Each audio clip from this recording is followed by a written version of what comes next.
If your pant legs are too long, don't waste money on alterations. Here's a simple way to shorten them while keeping the original hem. First, mark the length you want to cut. Follow your marking and trim off the extra fabric, but make sure the original cuff and stitching stay intact. When cutting, leave about 3/8 of an inch for your seam allowance. Next, flip the edge of the fabric slightly and stitch it in place. Then slide it back over the pant leg, line everything up carefully, and sew it together. Use a strong, slightly elastic thread for better durability. Choose a needle that fits your fabric and stitch slowly and steadily. For the first few stitches, use a back stitch to lock everything in place so it won't come loose. If you're sewing by hand, you can even work a back stitch all the way around for extra strength. This method uses 2 stitches. First, the back stitch, then a small running stitch or basic straight stitch. When using the straight stitch, keep your motion continuous. This makes the finish look cleaner and more professional.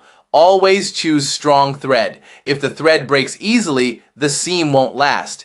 At the end, hide your final knot inside the fabric. Then finish the edge with a simple hand overcast stitch to prevent fraying. For this edge finish, use double thread and work in small, even diagonal stitches along the raw edge. This same technique works for shortening sleeves, hemming pants, and cleaning up raw fabric edges. Once you're done, the inside and outside will both look clean and polished, and if you have an iron, give it a quick press for a sharp professional finish. Now go ahead and try it out yourself.